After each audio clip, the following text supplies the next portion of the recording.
What's up, motherfucker? Hold on, I hope y'all watching this shit. First round, real quick. People that are in those training rooms with him know how good Because he he is. just knocks dudes out real quick in the first round. Yeah, but now we're gonna get a good. I might fuck with this guy. He just, to me, I thought he was a they're- con artist, no, they're- just based off his look. They're edgy. Holy shit! What the hell just happened?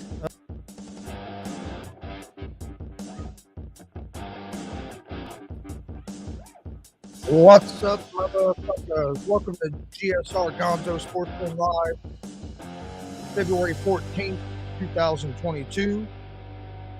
Usually we're live at 7 p.m. in the evening, but because of a special edition show tonight we had at 7 with DCCW, we moved our had to move the show back to 10 o'clock at night. But got a lot to talk about. Talk about the Super Bowl, recap everything that happened yesterday. There was hell of a Super Bowl game. This whole playoffs have been real good. Talk about the halftime show. Talk about reports that the Colts are likely trade or release Carson Wentz. We'll talk about Cooper Kupp. We'll talk. Does the Super Bowl getting the Super Bowl win make Matthew Stafford a Hall of Famer? Dolphins could lose. Dolphins owner could lose team to an owner vote if the taunting allegations are true. We'll dig into that a little bit. So we got a lot to get to. Don't forget we're live Monday through Friday, 1 p.m. Eastern with Easy Money, a sports betting show. That show's live on YouTube, Facebook, Twitch. We're also live every Monday, Wednesday, Friday, usually at 7 p.m. Eastern with G.S.R. Gonzo'S Sports Room, our sports talk show. That show's also live on YouTube, Facebook, and Twitch. You can also find both them shows in podcast form on Apple Podcast, Anchor Podcast, Spotify, Google Podcasts. Most places you listen to podcasts, you can find us. We also have a new pro wrestling podcast, GWR Gonzo's Wrestling Room. It's a weekly podcast, drops every Sunday at 9 a.m. It drops on Apple Podcast, Anchor Podcast, Spotify, Google Podcasts, most major podcast platforms you will find it on. And then the video version also drops on YouTube if you'd like to watch the video version instead, just listen to the audio. It drops on YouTube at 9 a.m. Eastern every Sunday as well. We just dropped our 4th episode yesterday. Go check it out. It was a great episode. We got a big episode coming up this Friday. We're going to have a special guest on it. So it should be a real great episode. Keep your eye out on our social media for advertisements about that. Follow us on social media, Facebook, Twitter, Instagram, all at Gonzo's Sports Room. That's where we post all the information about our shows, whether it's our daily sports picks from Easy Money, a sports betting show, or it's interview announcements, big show announcements, just anything about all three of our shows gets posted to our social media accounts, Facebook, Twitter, Instagram, all at Gonzo's Sports Room. You can find me on Facebook at Chris D. Gonzalez, Twitter at Chris Gonzalez, at Gonzalez Sports, and on Instagram at Chris Gonzalez. Check out our YouTube page. We have a lot of content on there, whether you're a pro wrestling fan, a UFC fan, football fan, NBA fan, just if you're a fan of sports or pro wrestling, there's a lot of content on there and on our Facebook and Twitch pages as well. Please hit that subscribe button on YouTube and hit that bell so you get notifications of when we're live. If you're watching on Facebook or Twitch, please hit the follow and like buttons. We greatly appreciate that as well. Also, check out our merch store, streamlabs.com/Gonzalez Sports /merch. You can see some of our t-shirts here behind me. We just had a new Easy Money shirt drop on last Saturday. A new G.S.R. shirt will be dropping here real soon. We have 2 or 3 different GWR shirts on there. We have hoodies, hats, bunch of different things on there. So go check that out at Gonzo's or at streamlabs.com/Gonzalez Sports /merch and get you some GWR, GSR, or Easy Money gear today. But all right, let's jump right into some sports. Let's talk about the Super Bowl. Great game last night. Rams ended up winning by 3, 23-20. Bengals led most of the game. The story of the game became that the Bengals offensive line couldn't protect Joe Burrow. Hell, half the time they couldn't give Joe Burrow long enough to look downfield to see if anybody was open to even get the ball out. Uh, in the second half, especially in that fourth quarter, the Rams defensive line took over that game. Von Miller, Aaron Donald, them guys in that fourth quarter, in that most of the second half, but especially in the fourth quarter of that game, they took over that game. And that was what I was saying all week, that the Bengals had to avoid letting Von Miller or Aaron Donald wreck in that game. And they wasn't able to do that. They let him wreck the game in the fourth quarter. And then they're at the end. Bengals get the ball back with a chance to go down, tie the game up, or win the game, either one. And they let Von Miller wreck that whole series. And of course, on that last play, forced Burrow just throwing something up because he didn't have a choice, and of course he was on his way down, wasn't nobody there, and that was ball game. But the Bengals done a good job in that first half and most of the third quarter of not letting Von Miller and Aaron Donald wrecking the game. But then that there in the fourth quarter, and then especially that last drive, that last minute and a half of the game, Von Miller and Aaron Donald wrecked that game, and that was going to be the key. Neither team has a great offensive line, but the Bengals' offensive line just couldn't hold up the whole game. I don't know if it was fatigue, because I mean it was hot there. It was like 80 degrees out, so I mean fatigue could be a factor, or it was just big stars making big plays in big moments, and that's what you got last night with Aaron Donald, arguably the best player in the NFL, and he made a big play in one of the biggest moments of the game. I thought the Bengals play calling in that last series and down the stretch was terrible. You have a fourth and maybe a half yard to an inch, or half yard to a few inches for a first down. Why don't you go for a QB sneak or run the ball? And then I heard people say, "Oh, they couldn't run the ball all night." That's why they averaged almost 6 yards a carry.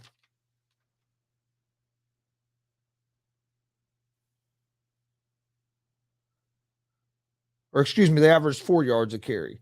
So it wasn't like that. Yeah, they wasn't running the ball great, but you're averaging 4 yards a carry. You need a half a yard. You either give the ball to Mixon or you run a QB sneak. You don't drop back empty set and then just let your quarterback get murdered, especially when your offensive line hadn't been pass blocking worth of shit all night long. So that the last couple series there down the stretch, I thought the Bengals play calling and game plan just wasn't very good. And then you topple that with Aaron Donald and Von Miller just wrecking the game, and you come away with a big win. Matthew Stafford didn't play a great game. Made a couple big throws when he needed to. Cooper Kupp was Cooper Kupp like normal. Stafford had 2 interceptions. Bengals didn't turn the ball over.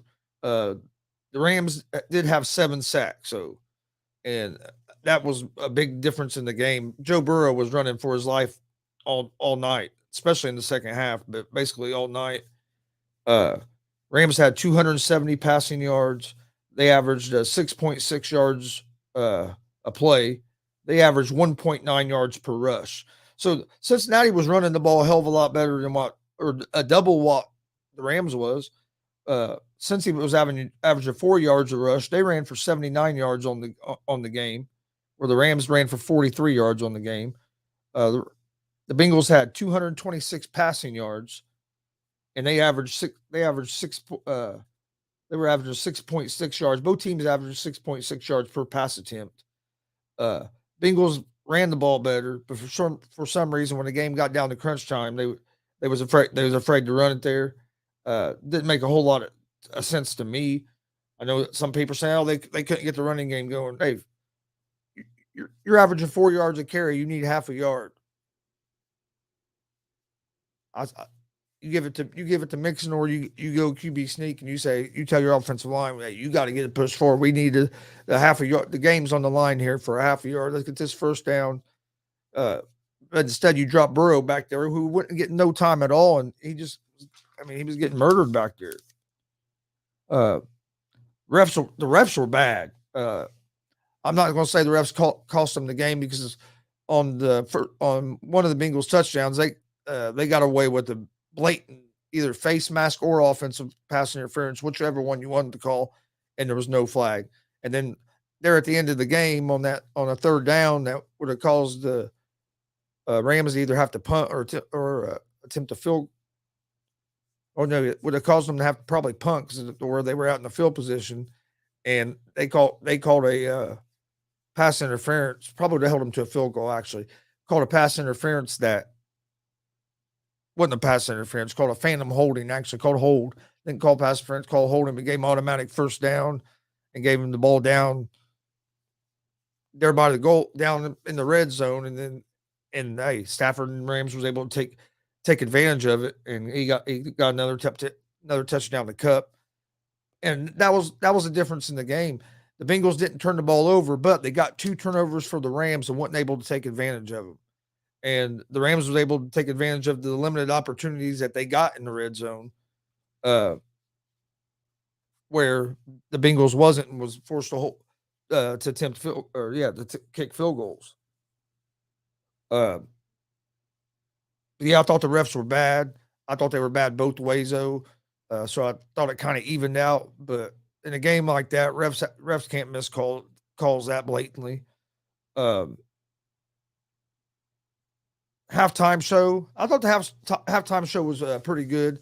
It wasn't my favorite, but there's been a whole hell of a lot worse. But I enjoyed it. I could have done without the Kendrick Lamar being on there, but other than that, I thought it was good. Snoop entertained like always. I thought Eminem was good. 50 Cent was good. Beefed up a little bit. Everybody was calling him $1.25 and shit, but I thought he was good. I thought everybody was good. I just didn't. I didn't think Kendrick Lamar fit up there. I'd rather seen Ice Cube up there instead. But with all that being said, I thought it was pretty good. My favorite ones are the Tom Petty one and probably the Prince. But this one was one of the better ones that I thought they had in the last few years. Seemed like everybody there was enjoying themselves, and I mean, the stage was cool, and all the graphics and shit they used was. So I enjoyed the halftime show. Like I said, I'm not gonna say it was my favorite that they've had, but I thought it was a good halftime show.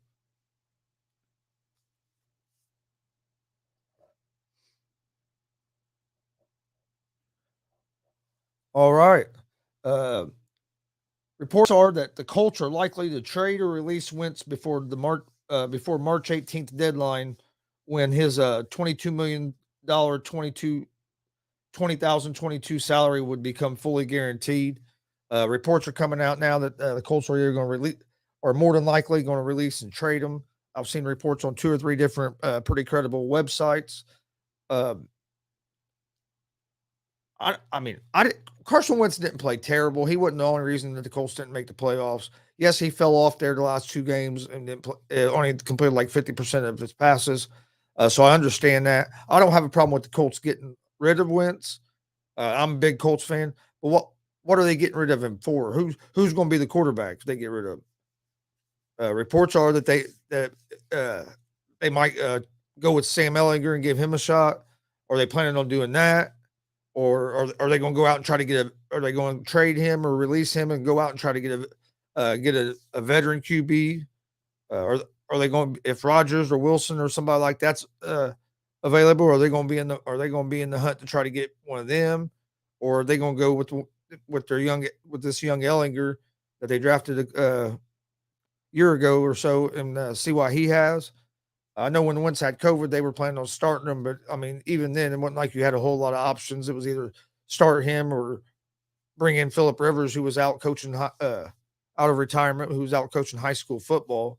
So I mean, really wasn't like you had a whole lot of choices whether to who he was going to start if Wentz didn't get to play that game due to COVID. So this would be something to keep an eye on. But like I said, there's a lot of reports out there saying that they're going to trade or release Wentz before March 18th. That's when his his $22 million salary becomes fully guaranteed for 2022. I think the bigger question is if the Colts do release Wentz, is there a team out there that's going to pick him up to try to use him as a starter, or is he going to be in the boat where he might get signed somewhere, but it's going to be in a backup role? I mean, he didn't have a terrible season. He threw for like 27 touchdowns, 7 interceptions, and I mean, and a lot of yards. The last 2 games of the season he played like shit, and that was one of the reasons we got beat by Jacksonville in a game that if we win, we're in the playoffs. I mean, we just he didn't play very, but when I say he played like shit, it wasn't all on him either because our offensive line let us down in them last 2 games as well. Our offensive line wasn't the offensive line that we usually had. That's usually one of the better offensive lines in the league. The Colts offensive line didn't play like that the last 2 games. So yeah, I can sit here and say, oh, Wentz only completed 50% of his passes in the last 2 games. But I can also say, if you go back and watch, he was under pressure probably 80 or 90% of them passes because the offensive line wasn't blocking worth a shit the last 2 games either. And that's why Taylor didn't have real big games the last 2 games. I don't know what happened, but our offensive line let us down. And that's not the only part that let us down. Coaching made mistakes. Quarterback play wasn't great. So but the offensive line didn't play great that game, and it wasn't like the defense played excellent, but the defense was pretty good most of the year. But the last 2 games, our offensive line just couldn't do much, and then our defense was on the field so much and Wentz wasn't very accurate the last 2 games as well. So I could see the Colts moving on from Wentz. I'll be interested in seeing if anybody picks Wentz up as a starter, if they're going to try to turn him into a backup if he gets another opportunity.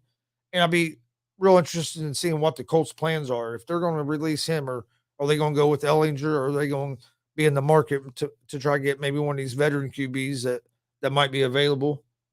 It'd be interesting to see. Knowing the Colts are probably going to give Ellinger a try. But if our offensive line don't block no better than they did the last 2 games of the season, it's not going to matter who we have back there at the quarterback position. All right. Another topic we'll move on to, sticking with the NFL, kind of an NFL heavy show tonight. Day after the Super Bowl, you get a lot of different reports and different stories coming out. So, and then football dies down. It's going to be all about the NBA and then March Madness and then hopefully baseball. If they ever figure their shit out, we might have a baseball season to be able to cover and watch. No question that was I was on another show earlier, and a question that was asked was, is Cooper Kupp a top 5 receiver in the league right now? After this year, did he prove that? I said yes. I have him probably maybe right around 3rd or 4th. Of course, I have Hopkins and Adams ahead of him, and then Kupp's right there. I mean, look what he done this year. He almost broke the record for the most receiving yards ever. He had a shitload of touchdowns. Look at the Super Bowl performance he just had. I mean, think he definitely solidified himself as a top 5 receiver in the game. I know some people that don't think that, but hey, this dude, he does it all. And the chemistry that him and Matthew Stafford had in the first year together is just unbelievable. I mean, if you watch, Stafford's throwing the ball before Kupp's even out of his break, even looking for the ball, and it's already out of Stafford's hand. I mean, they know where what each other are thinking and what's going to happen.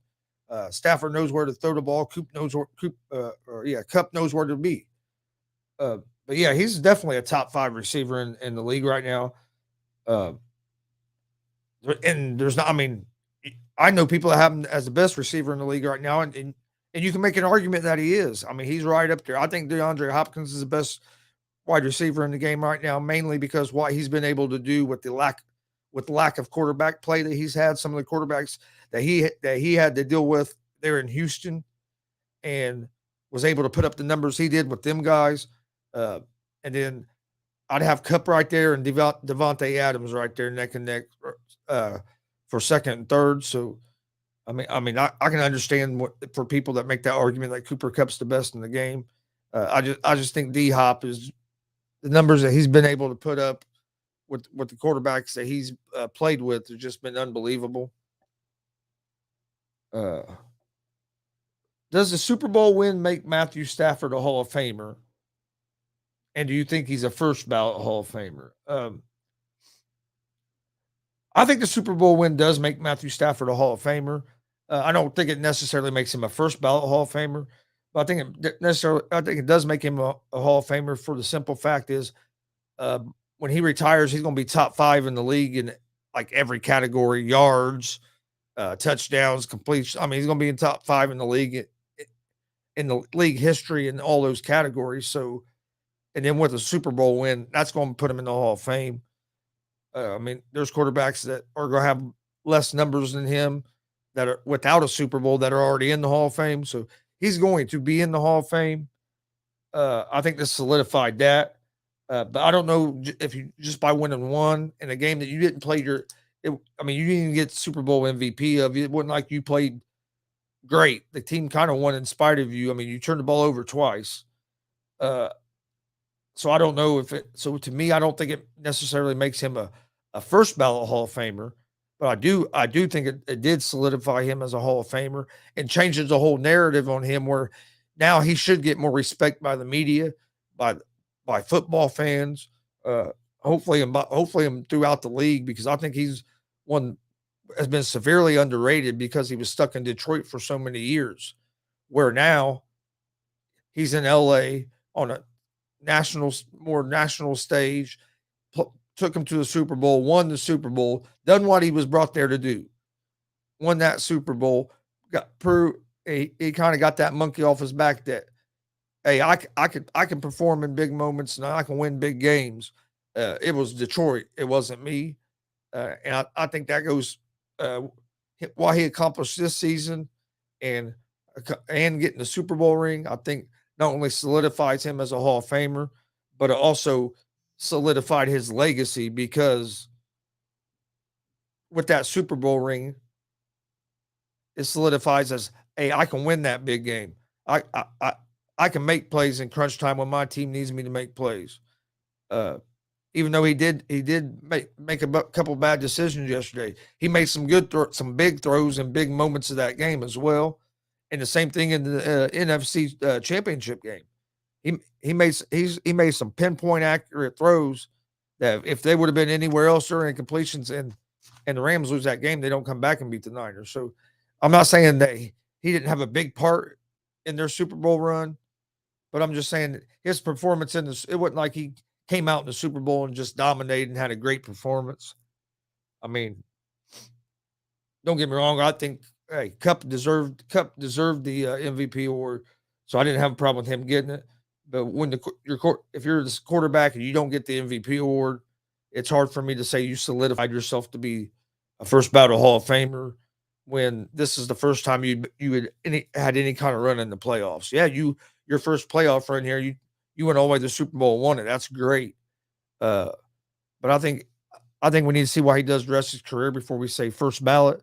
But I do definitely think that this solidified that Matthew Stafford's a Hall of Famer.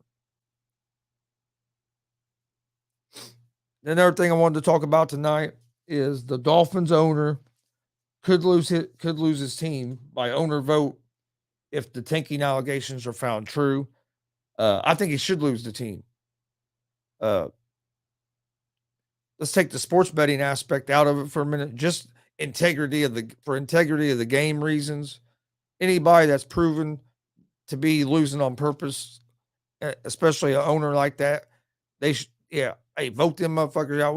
You want owners in there that are competitive. That's what's going to make the league better. That's what's going to keep the fans coming back and watching when you have competitive games, not games where you have one team out there and everybody in the world knows that they're tanking. And then it just makes it worse when everybody's thinking that they're tanking, and then it comes out that the owner's paying the coach to lose games. So if it's proven true, if the allegations are proven true, I agree. I think it's a real good possibility that the Dolphins owner could get voted out by the owners, because that's a look that the NFL don't want. And if you throw the gambling back in it, with as popular as the gambling is, and with the NFL becoming partners with DraftKings and FanDuel and these other sports books, you can't have something like this going on. Because like I said, it goes back to integrity of the game. It goes back to you got millions of dollars getting bet every weekend on NFL games, and you're basically saying the game's almost fixed. So, if it is proven that the allegations are true, that he really was offering money to lose, I hope he does get voted out. I don't think there's any room in any kind of professional sports for an owner that isn't trying to compete, doing their most to compete to build a winner. I mean, why else are you in it if you're not wanting to try to win a championship? You owe that to the players you have on your team. You owe it to the fans that are buying the tickets to help you pay these players and to keep adding to the money that you have. So to me, if you're paying a coach to lose a game on purpose, you're cheating. Not only are you cheating football, you're also cheating the fans. You're cheating the players on your team. You're costing players on your team money because if they're making plays and winning games, you're costing them money when they get into free agency. It's just a bad look for the NFL.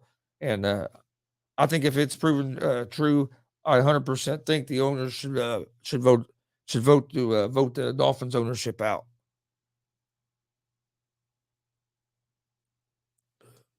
All right, I want to thank everybody for joining us tonight for this little bit later edition of G.S.R. Usually we're on at 7 p.m. Eastern, but due to some scheduling conflicts, we started tonight around 10.